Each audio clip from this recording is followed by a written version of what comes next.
پھر جب آسمان پھٹ کر تیل کی تلچھٹ کی طرح گلابی ہو جائے گا تو وہ کیسا ہولناک دن ہوگا۔ تو تم اپنے پروردگار کی کون کون سی نعمت کو جھٹلاؤ گے؟ تو اس روز نہ تو کسی انسان سے اس کے گناہوں کے بارے میں پرسش کی جائے گی اور نہ کسی جن سے۔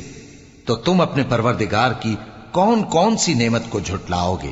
گناہگار اپنے چہرے ہی سے پہچان لیے جائیں گے تو پیشانی کے بالوں اور پاؤں سے پکڑ لیے جائیں گے۔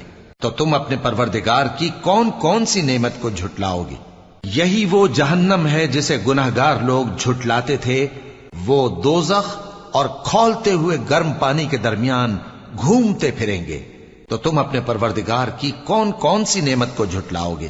اور جو شخص اپنے پروردگار کے سامنے کھڑے ہونے سے ڈرا اس کے لیے 2 باغ ہیں۔